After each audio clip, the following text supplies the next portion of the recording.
Tudo da Canção Nova em um só lugar. Canção Nova Play. Nós estamos hoje celebrando uma memória de duas basílicas importantes para a nossa fé. Quem vai a Roma tem a oportunidade de conhecer tanto uma basílica como a outra, que foram construídas em memória desses dois eminentes apóstolos da Igreja de Deus, tanto Pedro quanto Paulo. Você sabe que os dois foram martirizados ali em Roma. Era a sede do Império. O Império Romano dominava todo mundo, ali por volta dos anos 60, 70, quando eles foram martirizados. E eles tiveram mesmo a graça de derramarem seu sangue por amor a nosso Senhor Jesus Cristo. Mas antes deles derramarem o sangue por causa de Jesus, tanto Pedro como Paulo tiveram um encontro pessoal com Jesus. Tanto Pedro quanto Paulo fizeram uma experiência pessoal de vida com nosso Senhor Jesus Cristo. E você sabe que uma pessoa que faz uma experiência pessoal com Deus, alguém que tem uma experiência viva na sua própria carne, no seu próprio ser, de nosso Senhor Jesus Cristo, já não é mais a mesma pessoa. Aliás, vocês já viram Paulo exclamar nas suas cartas: já não sou eu que vivo, mas é Cristo que vive em mim. Vocês vão se lembrar que esse Paulo, do qual narra a saga dele na primeira leitura que nós ouvimos hoje dos Atos dos Apóstolos, que Paulo, ele era um perseguidor de Jesus Cristo e dos seus seguidores. Foi muito duro para a igreja primitiva a figura de Paulo, que aliás antes era Saulo. Saulo era o perseguidor dos cristãos. Estevão, o primeiro mártir, morreu nas garras de Paulo. E assim, toda aquela igreja primeira que estava nascendo, que estava fazendo a experiência ainda com Cristo ressuscitado e se espalhando ali por Jerusalém, pela Judéia e pelos arredores.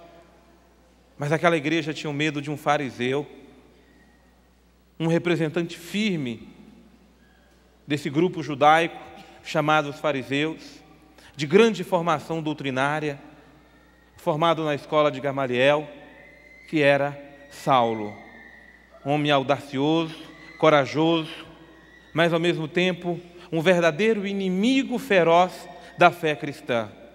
Saulo nem queria saber de Jesus Cristo, quanto menos dos seus seguidores.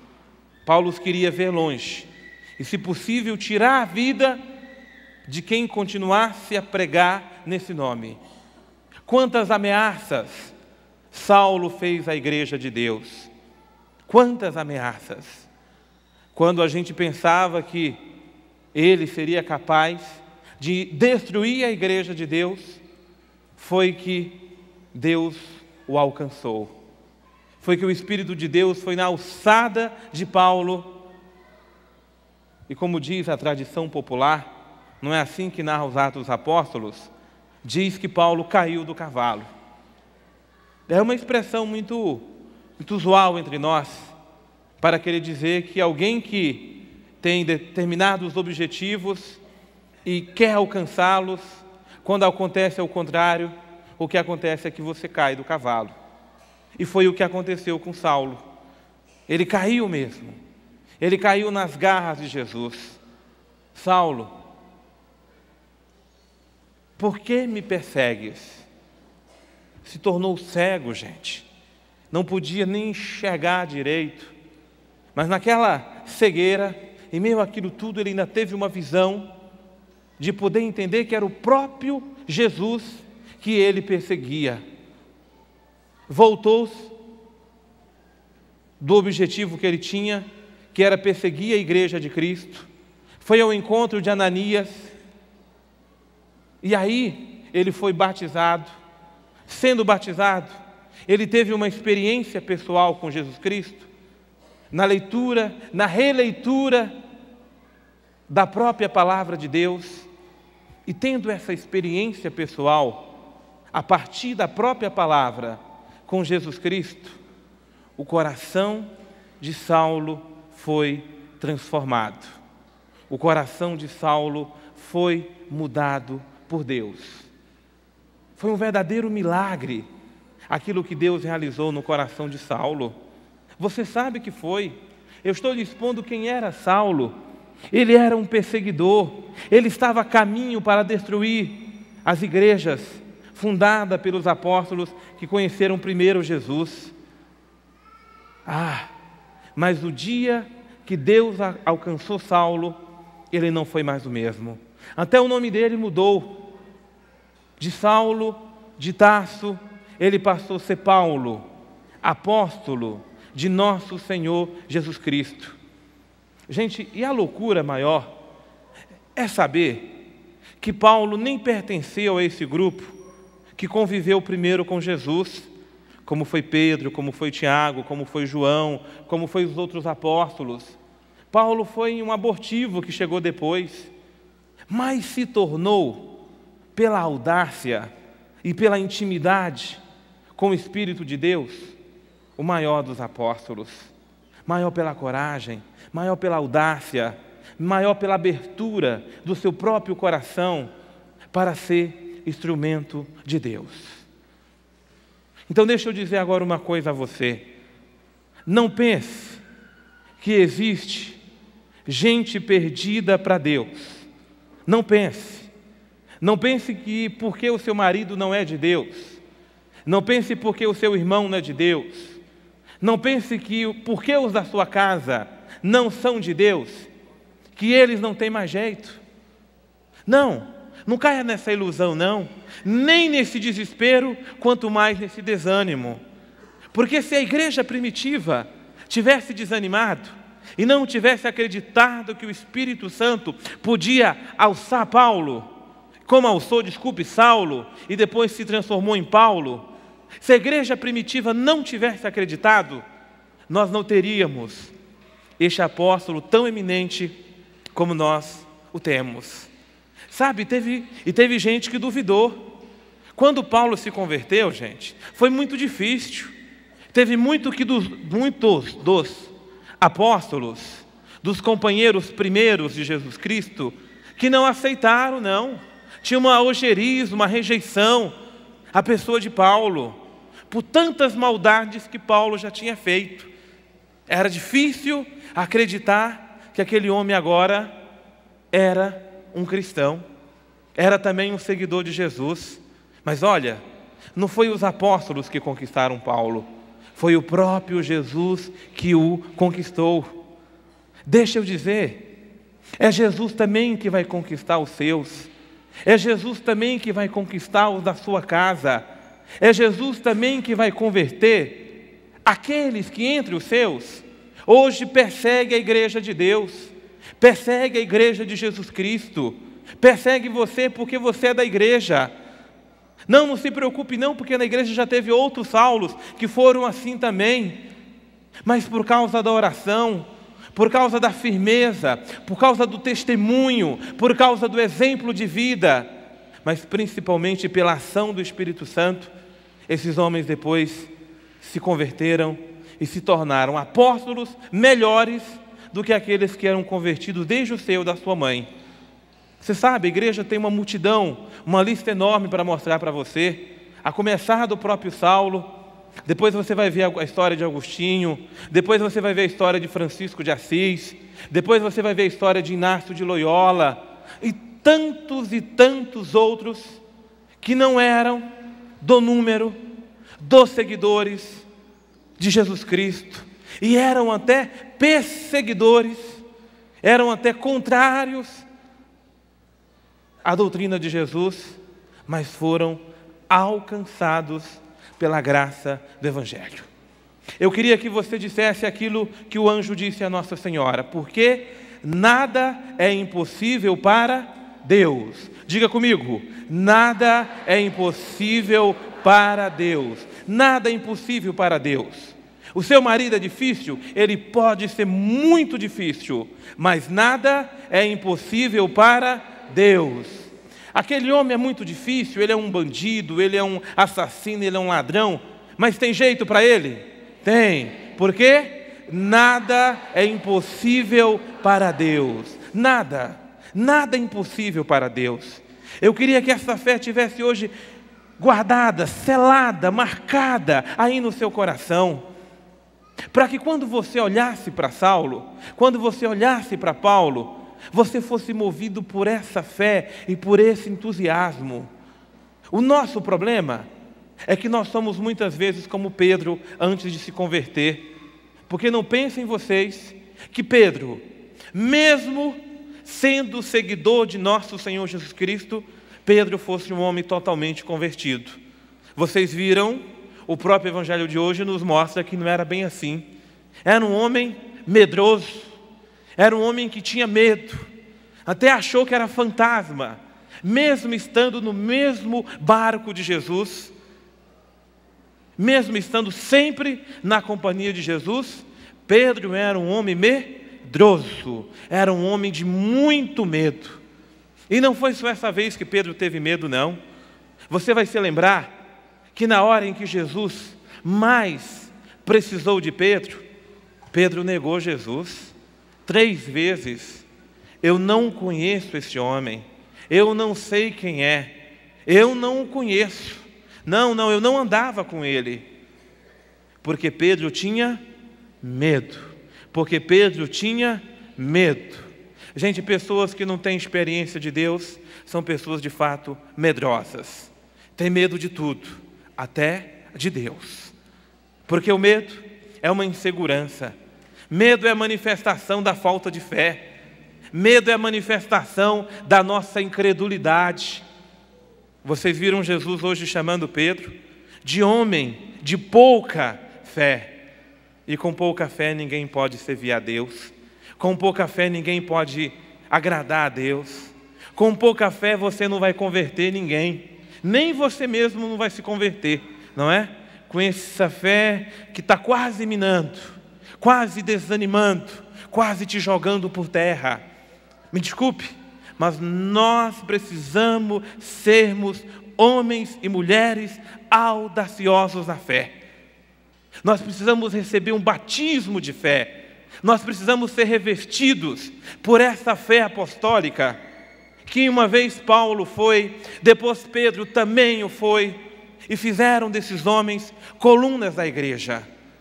Porque sem fé, ninguém consegue agradar a Deus. Porque sem fé, ninguém consegue fazer a vontade de Deus.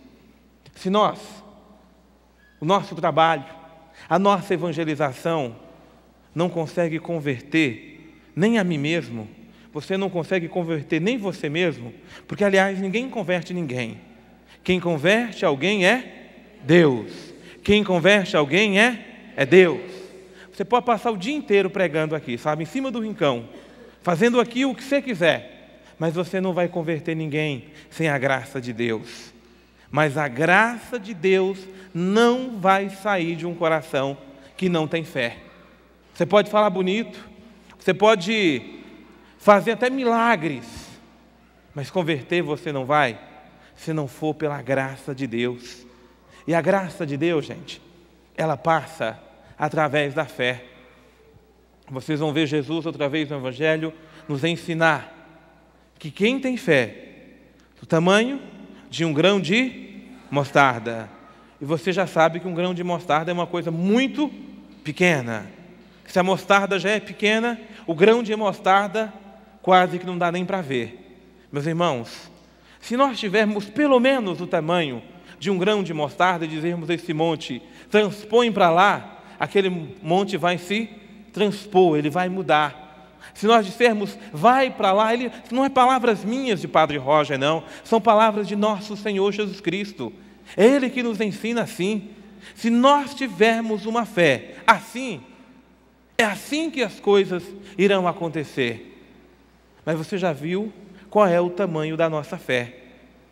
Muitas vezes é menor do que um grão de mostarda. Quando eu encontro uma mãe desesperada, padre, o meu filho não tem mais jeito. Aí, até eu posso acreditar que ele não tem mais jeito. Porque quando a mãe se entrega ao desespero, é porque ela já perdeu a fé e a esperança. Ela até sabe que Deus pode, mas ela só não colocou a confiança total em Deus. Quando a mulher está vendo o seu marido, que não aceita Jesus, que não aceita a igreja, que não aceita as coisas de Deus de jeito nenhum, e se a mulher desanima, eu estou dizendo a você, minha irmã, que você está perdendo a batalha. Porque o desânimo é o certificado da falta de fé. Quem está desanimado, quem está mesmo prostrado, quem está mesmo sem esperança, é um desesperado. É porque já não acredita mais naquilo que Deus pode fazer. Mas o que é que Deus nos ensina hoje? Que nada é impossível para Deus. Nada, gente. Se você acreditar que nada é impossível para Deus, você verá milagres acontecer dentro da sua própria casa. Quanto mais o seu marido se torna pior, você pode ter certeza, quando Deus alcançá-lo, ele vai ser melhor do que eu na fé. Quantas mulheres não já experimentaram isso? Viram seu marido se converter, viram seu filho se converter. Não deixa eu falar só para os homens, não. O contrário também acontece, viu? Porque eu já vi muitos homens sofrerem porque a mulher não é convertida. Mas eu também não posso negar que são a maioria dos homens que precisam, como Pedro e como Paulo, fazerem uma experiência pessoal de Deus. Onde é que estão esses homens? Estão na sua casa? Estão ou não estão? Estão. Às vezes é o seu marido, é o seu irmão, é o seu filho, é a sua filha, é alguém dos seus. Mas você não pode desanimar, não. De jeito nenhum não pode. Mesmo que as coisas na sua casa estejam muito difíceis, eu estou pedindo a você, em nome da fé que você aderiu, em nome da fé que você quer dar sua vida por ela, não desanime, até muito pelo contrário. Peça ao Espírito Santo que conceda a você um batismo na fé. Se você está desanimado, por um motivo ou por outro, se você está cansada, se você está triste, se você está sem esperança, se você está sem ânimo, se você até não sabe o que vai fazer com os da sua casa, a coisa que eu mais recebo, dá para eu passar aqui? A coisa que eu mais recebo, deixa eu contar para você, aqui está cheio, ó. Vou até descer aqui. É assim, ó. Pessoas que nos entregam dia e noite, os papéis. Padre, reza por mim, reza pelo meu marido, reza pelo meu filho, porque ele está assim, porque ele está assim, porque ele está assim, porque ele está daquele jeito. Não, a caixinha aqui está cheio.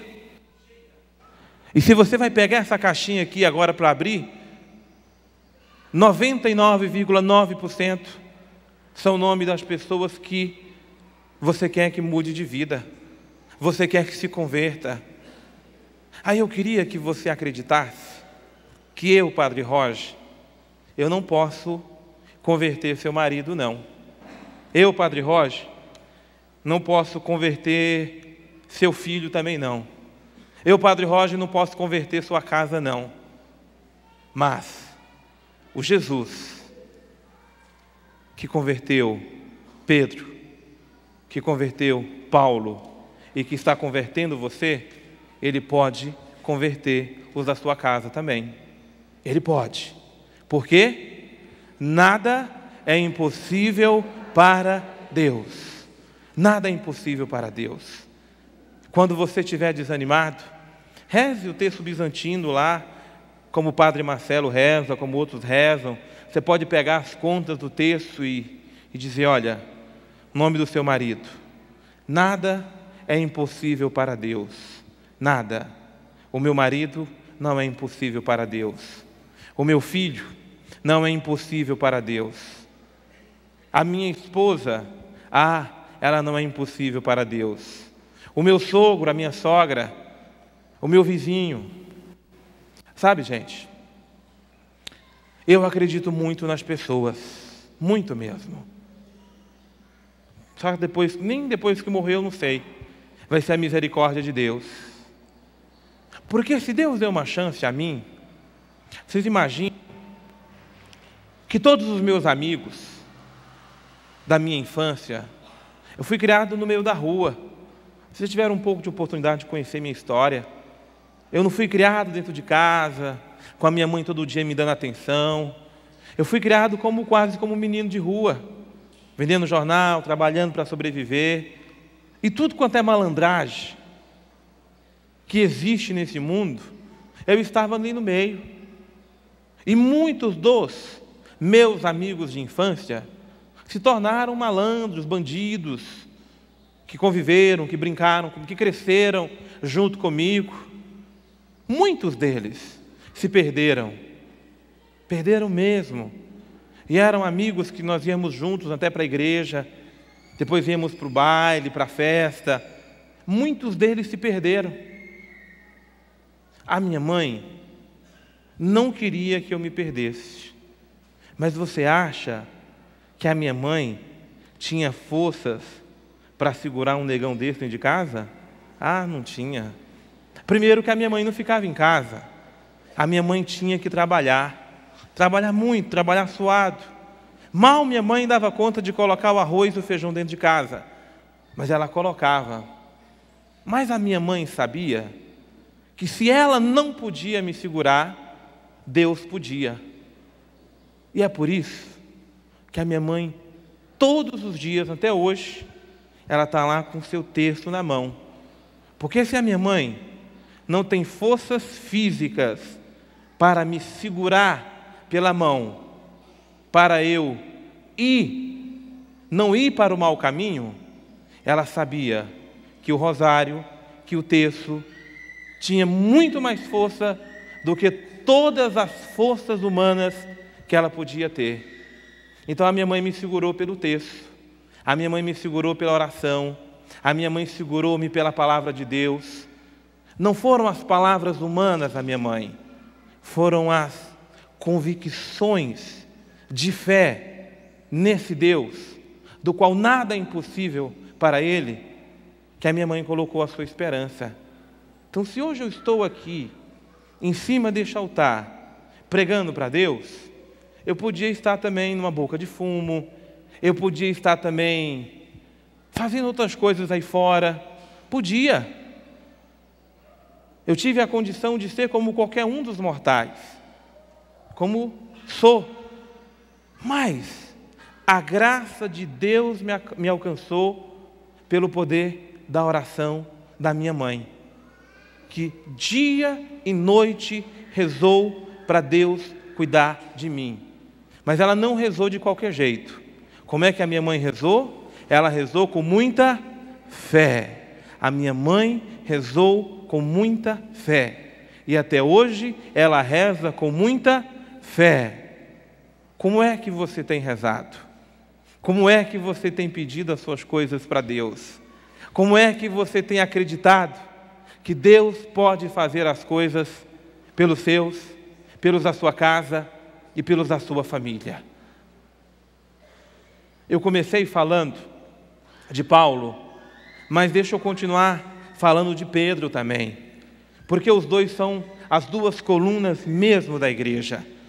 Porque se Paulo foi um convertido, audacioso, Paulo enfrentou a morte, gente, eu não sei quantas vezes. Ele mesmo narra: eu vi a morte de perto, eu enfrentei os perigos do mar, eu enfrentei piratas, eu enfrentei navios, eu enfrentei a espada, eu enfrentei todos os perigos que um homem possa enfrentar nessa vida. Paulo narra, você se lembra, Paulo passou pelas cadeias, Paulo passou pelas vergonhas públicas, Paulo passou por decepções, Paulo passou por muitas dificuldades, mas foi um apóstolo audacioso, corajoso no anúncio do Evangelho de nosso Senhor Jesus Cristo. Paulo não desanimou, porque, como ele mesmo diz, já não era ele que vivia, já não sou eu que vivo, é Cristo que vive em mim. Se Cristo vive em você, por que é que você não tem coragem de anunciar o Evangelho? Se Cristo vive em você, por que é que você tem medo de dar a vida por causa dele? Se Cristo vive em você, por que é que você não acredita que Deus pode usar você para converter a muitos para a causa de Jesus? Foi porque Paulo acreditou que Deus fez o que fez de Paulo. Converteu aquele que era o perseguidor da igreja no maior apóstolo, é o maior mesmo. Juntando todos os outros apóstolos, Paulo fez mais do que todos juntos. Todos os gentios, as igrejas que Paulo fundou, o mundo que Paulo percorreu, no anúncio do Evangelho, nós ficamos admirados. Tamanha era a coragem e a audácia desse apóstolo. Mas do outro lado está Pedro. Pedro, eu já também anunciei isso, o Evangelho hoje nos aponta isso. Mais do que um simples pescador, era também um homem corajoso, audacioso, intrometido, estava sempre à frente.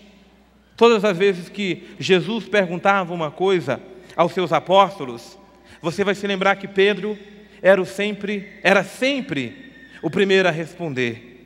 Mas tem gente que é assim, não é? A gente pergunta quando as coisas são fáceis. Eu. Tem sempre eu para dizer. Mas na hora do vamos ver, é o primeiro a baixar a mão. É o primeiro a fugir. É o primeiro a correr. É o primeiro a pular fora, como dizem. E Pedro era assim. E você sabe que Pedro pulou fora mesmo. Era medroso. Corria de medo. Morria de medo. Não foi capaz, na hora em que precisou, de dar um testemunho eficaz de nosso Senhor Jesus Cristo. Pedro precisou, meus irmãos e minhas irmãs, passar por uma experiência pessoal com Cristo ressuscitado. Só depois que Pedro se encontrou com Jesus ressuscitado, Pedro também se tornou um homem ressuscitado na fé. Porque até então, o Evangelho nos narra que Pedro era um homem de pouca fé, de uma fé quase morta. Mesmo estando na companhia de Jesus, mesmo sendo um seguidor de Jesus Cristo, Pedro era um homem morno na fé. Nós estamos meditando esses dias o livro do Apocalipse, e o livro do Apocalipse nos diz isso, que aquele que é morno eu vou vomitar. Você não é nem quente nem frio. E Pedro era desse grupo.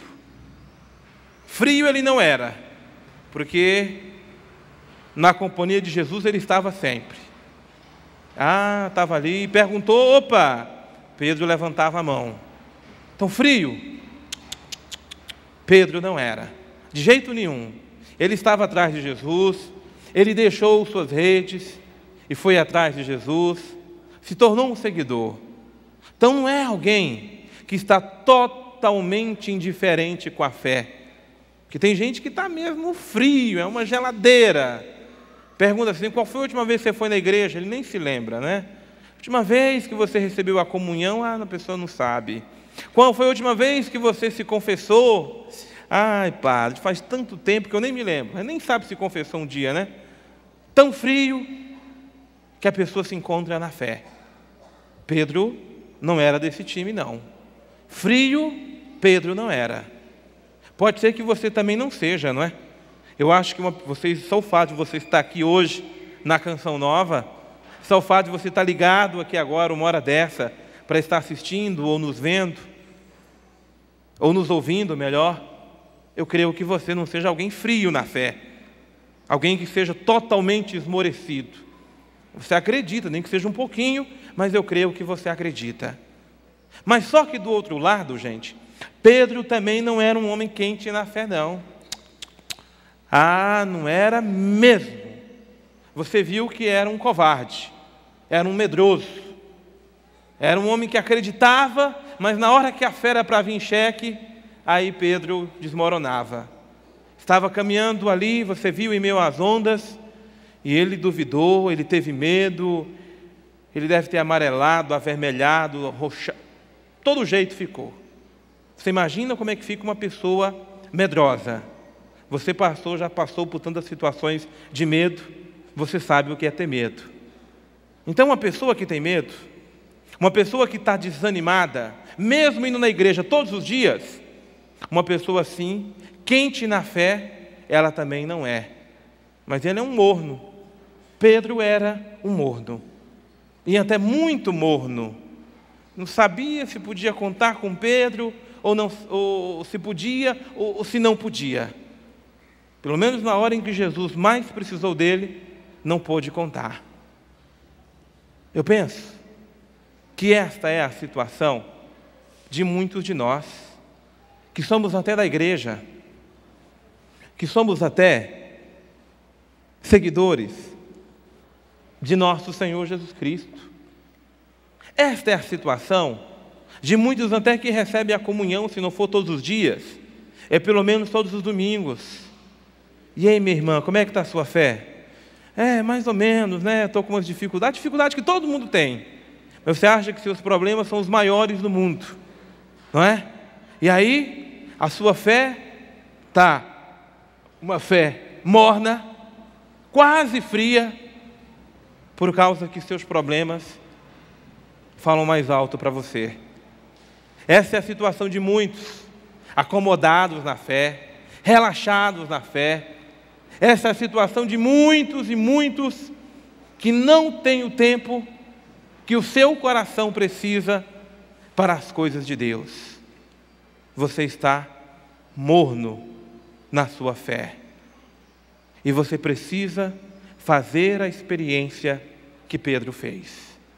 Ah, meus irmãos, aquele Pedro covarde, medroso, sem decisão na vida, sem coragem, nem para ir para trás, nem para ir para frente, que merecia ser vomitado. É assim que nos fala o livro do Apocalipse. Você não é nem quente nem frio, você é morno, e porque você é morno, eu vou te vomitar. Antes que Deus vomite a mim e a você, vamos permitir que Ele nos converta, vamos permitir que Deus aqueça o nosso coração, anime a nossa fé, levante o nosso ânimo, assim como Ele fez com Pedro. Vocês vão ver já nos primeiros capítulos dos Atos dos Apóstolos, Pedro já não é mais o mesmo. Ele agora é um homem de fé. Ele agora é um homem que fez uma experiência com esse Deus vivo e vivido na sua própria vida. E por isso ele já não é mais morno na sua fé. É o Espírito Santo que desce no coração de Pedro, que esquenta nele tudo aquilo que estava frio, morno ou mais ou menos. Pedro passa por um verdadeiro batismo de fé. E vai se tornar um homem audacioso.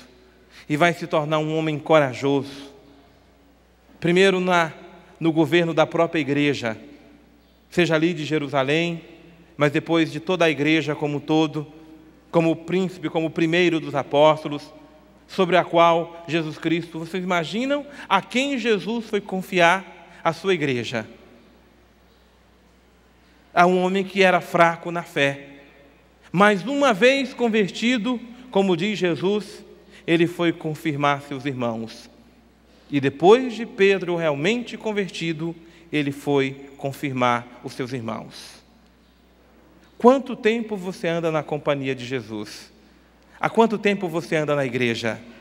Há quanto tempo você caminha atrás de Jesus como Pedro andava? Há quanto tempo você fala de Jesus para os seus? Os da sua casa, os da sua família? Há quanto tempo você lê a palavra de Deus e você continua morno na fé, morno no seguimento de Deus, morno na sua experiência com o sagrado, morno, morna na sua intimidade com o Espírito de Deus? O que Deus quer fazer conosco hoje é aquilo que Ele fez com Pedro. O Senhor o converteu. O Senhor Jesus o fez uma testemunha viva, corajosa do seu Evangelho. Mesmo depois de Pedro ter negado Jesus, ele se encontrou com Jesus e foi capaz de dar a vida por Jesus. Você já pode ter negado Jesus. Com você já pode ter acontecido de você ter abandonado o Senhor. Hoje o que importa não é isto, não. Não importa se você andou fraco ou desanimado na fé, não. O que Deus quer fazer com você hoje é redobrar a sua fé. O que Deus quer fazer hoje comigo e com você é nos dar uma fé viva, como foi a fé desses apóstolos Pedro e Paulo. Se não foi difícil para Deus converter Paulo, porque você viu como Paulo era, e se não foi difícil para Deus, foi demorado, eles deram muito trabalho para Deus, sim, mas Deus os alcançou. Antes de Deus alcançar os da sua casa, Ele precisa primeiro alcançar você. Antes de Deus converter os seus, Ele precisa que eu e você nos convertamos de verdade para Ele. Porque pessoas mornas não convencem ninguém. Pessoas mornas não convertem ninguém. Pessoas mornas, são quase mortas mesmo, né? Fazem muito barulho, mas levar para Deus não leva nada. Para sermos as verdadeiras testemunhas de nosso Senhor Jesus Cristo, como Pedro foi e como Paulo foi, nós precisamos permitir que Deus esquente a nossa fé. É preciso permitir que Deus realmente converta a nossa fé e tire de nós tudo aquilo que não é dele. Porque uma vez eu e você, confirmados na fé, uma vez eu e você, nós, apaixonados por Jesus Cristo, nós vamos também tornar as pessoas apaixonadas. Gente, deixa eu falar uma coisa para você. Não tenta converter ninguém à força, não. O problema de muitas mães que não convertem os seus filhos é porque a mãe quer converter o filho no grito. Você vai para a igreja, você tem que ir para a igreja. Não vai. Você vai perder sua garganta, me desculpe, viu? Não perca tempo querendo converter seu filho no grito. Não queira converter seu marido na força. Não queira, não. Converta ele pelo seu exemplo de vida. Converta ele pela sua paixão a Jesus Cristo. Converta ele mostrando que Jesus Cristo, nosso Senhor e nosso Salvador, é maior do que todos os ídolos do mundo. Porque Ele é. É assim que você vai converter os seus.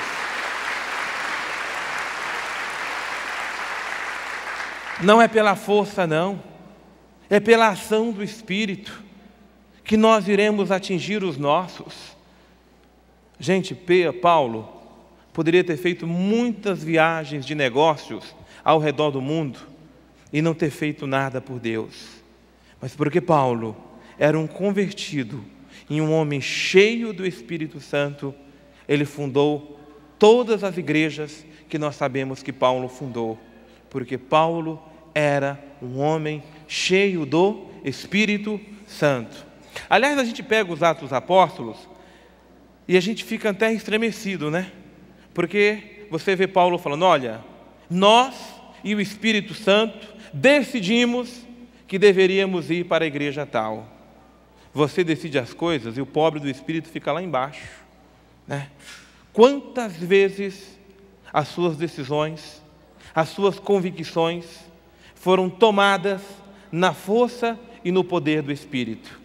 Não é na força e no poder da violência, não.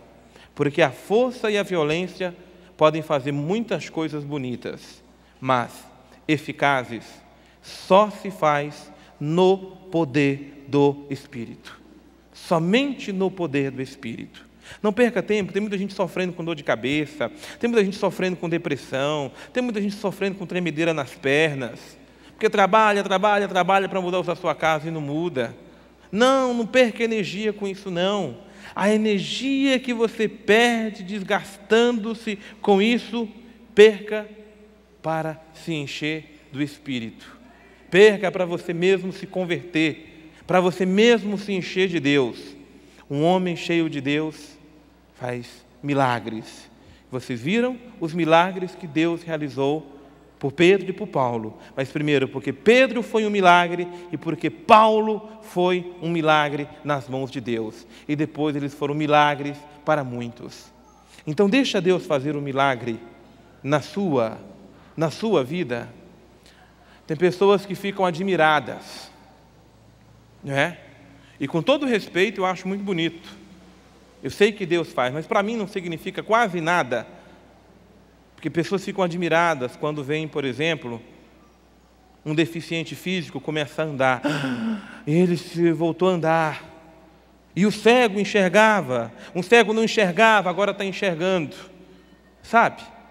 Se um cego que não enxergava passou a enxergar e ele não se converte e não vai para Deus, era melhor que ele continuasse cego. Se você tinha 2 pernas, perdeu, e depois Deus te deu, mas você não se voltou para Deus, era melhor continuar com a perna só, mas servindo a Deus. Não é o que Jesus disse no Evangelho? Por isso, o maior milagre, gente, que Deus pode fazer, e que não é nada para Ele curar a sua vesícula, não é nada para Deus curar a sua dor no estômago, não é nada para Deus curar você disso ou daquilo. Não é não. Esses milagres não são difíceis para Deus, não. E talvez vocês não fiquem pensando que Deus, de cima do céu, está com uma equipe, uma junta médica lá junto com Ele, para tentar curar as pessoas disso ou daquilo, não. Deus até faz, e graças a Deus Ele cura, porque o nosso Deus é poderoso. Mas a ação de Deus é para curar e salvar as almas, para que nenhum se perca, para que você não se perca, porque você pode ser cheio de saúde, maravilhoso, como os que estão aí no mundo são cheios de saúde, não voltam para Deus porque tem muita saúde, né? Vou gastar saúde na igreja? Não dá. Saúde é para academia, saúde é para beber, saúde é para isso ou para aquilo. Aí depois que gasta tudo, eu vou lá na igreja para ver se eu ganho de novo saúde, né? Não, me desculpe, Deus vai até cooperar com você, vai até te abençoar, Ele não vai jogar nada na sua cara, não. Mas eu estou dizendo que o grande milagre que Deus realiza e que me deixa com os olhos chamejando de alegria é ver quando Deus converte, quando Deus muda as pessoas. A começar dentro da própria igreja. A começar com as pessoas que são tão cegas que não conseguem enxergar seus próprios defeitos. Se você permite Deus realizar esse milagre na sua vida, este é, na verdade, o grande milagre que Deus quer fazer acontecer em toda a face da terra. A partir de você, Ele convertendo a você, Ele vai fazer um milagre na vida de muitos. Mas saiba que o grande milagre não é a cura física em primeiro lugar, não. O grande milagre é Deus converter o meu e o seu coração. É esse milagre que de uma forma incansável Deus quer fazer. E você já viu que é muito mais difícil converter o coração do que curar alguém desse ou daquele outro mal. Por isso, permita, meu irmão, permita, minha querida irmã, que Deus realize isso no seu coração.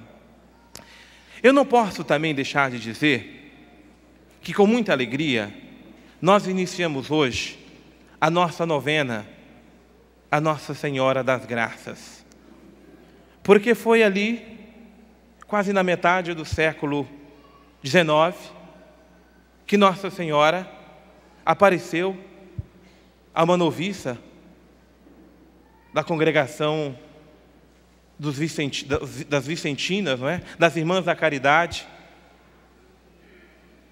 Ela apareceu a Caterina de Labouré e disse àquela menina, tão nova, era uma noviça mesmo, uma noviça é alguém que tem 16, 17, 18 anos, está iniciando a sua experiência religiosa com Deus, e Nossa Senhora apareceu, deu até um susto naquela menina, dizendo, olha, eu sou Maria, a concebida sem pecado. Foi um pouco antes ainda das aparições de Lourdes, que veio confirmar isso, e da confirmação do dogma da Imaculada Conceição, do qual nós estamos nas vésperas dos seus 150 anos. É Maria dizendo àquela pobre noviça, eu sou a concebida sem pecado, e ao mesmo tempo, medianeira de todas as graças. E aquela jovem moça, ela via as mãos de Nossa Senhora estendidas. Você já viu a imagem de Nossa Senhora das Graças, né? São duas mãos estendidas para baixo e raios saindo das mãos. Aqueles raios eram as graças que Deus estende, concede à humanidade. E Deus mesmo disse a ela, é Maria mesmo que disse a Catarina, eu sou a medianeira, porque assim o Pai me constituiu, de todas as graças. Daí vocês não vão ficar com ciúmes, não.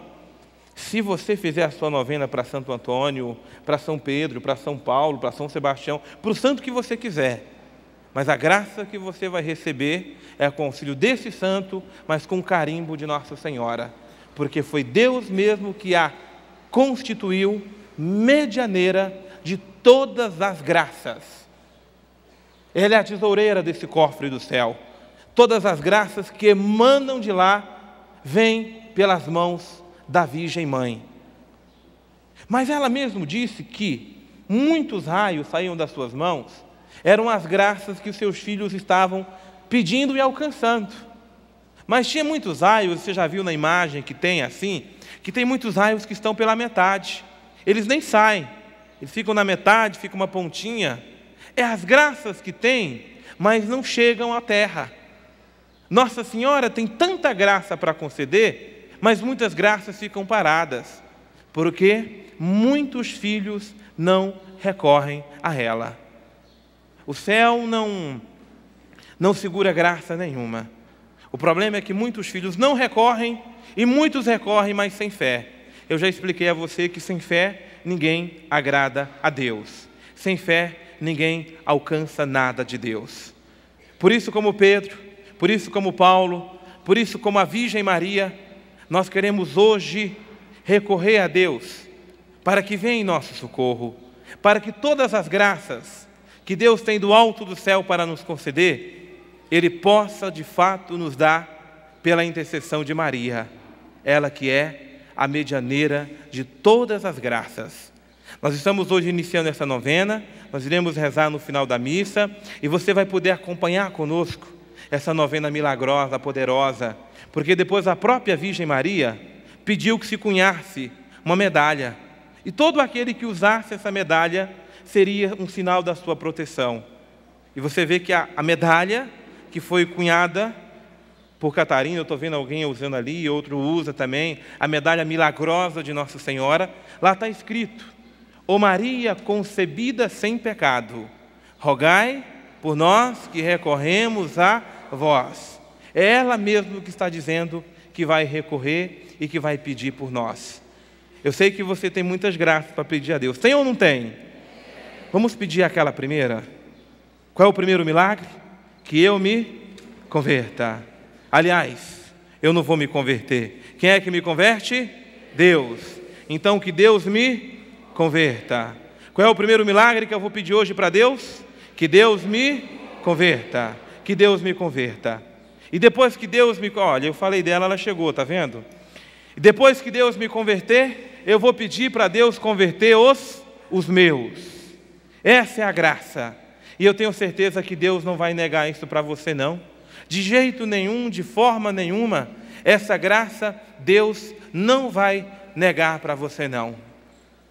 E já que ela está aqui, bem perto de nós vamos depois, no final da Santa Missa, no final dessa Eucaristia, recorrer a ela, medianeira de todas as graças, pedindo: mãe, porque mãe é mãe, né, gente? Converta aqui esse pobre padre, viu? Faça esse padre um padre convertido mesmo, para valer. É um milagre grande, né, gente? Converter um padre. Vocês pensam que é fácil converter padre? É não. Mas Nossa Senhora, para ela, não é difícil para Nossa Senhora? Não. Porque para Deus nada é impossível. E depois você vai pedir por você. Assim como Deus fez com Pedro, Deus fez com Paulo, para que Deus converta a você também. E depois você vai pedir pelos seus, aqueles que na sua casa precisam de Deus. São muitos, são ou não são? São, mas nada é impossível para Deus. Vamos ficar de pé então. Vai pedindo já: Senhor, manda sobre nós Seu Espírito, Senhor. Nos batiza agora com Teu Espírito Santo. Porque o Teu Espírito, uma vez derramado no coração de Paulo, Paulo se tornou o apóstolo dos gentios. O Teu Espírito, uma vez derramado no coração de Pedro, Pedro se tornou coluna da igreja, Pedro se tornou o apóstolo da igreja, Pedro se tornou o chefe da igreja, Pedro anunciou sem medo, sem destemor o Evangelho. Mas Pedro foi convertido, Senhor, pela Tua palavra.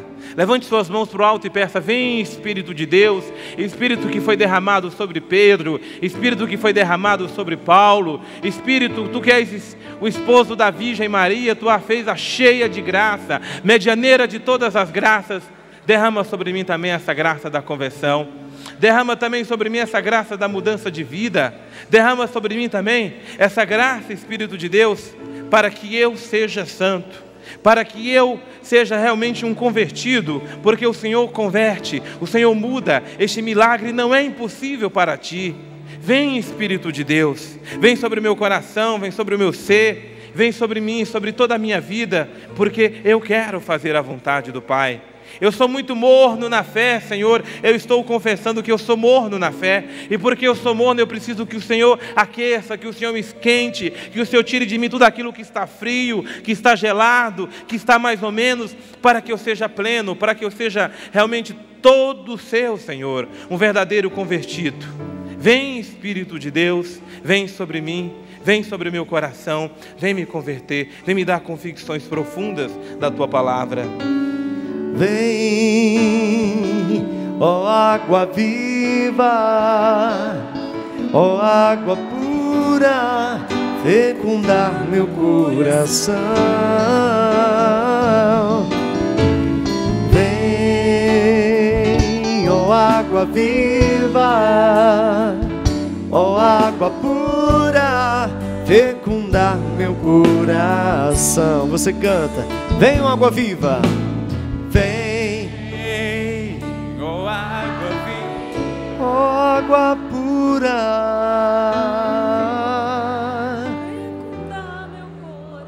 fecundar meu coração.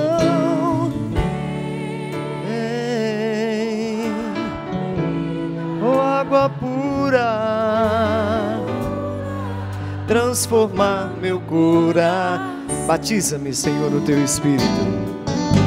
Batiza-me, Senhor, no Teu Espírito, pois minha alma sedenta está. Batiza-me, batiza-me, Senhor, no Teu Espírito,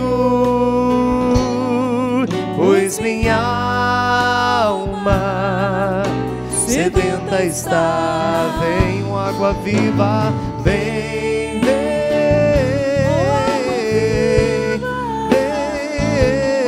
vem, água viva, fecundar meu coração.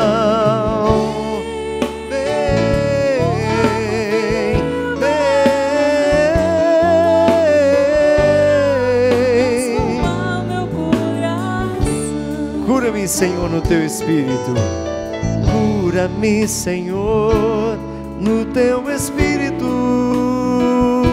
pois meu coração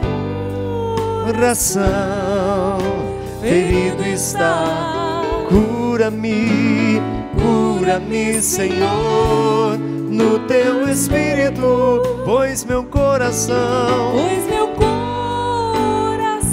ferido está, ferido está.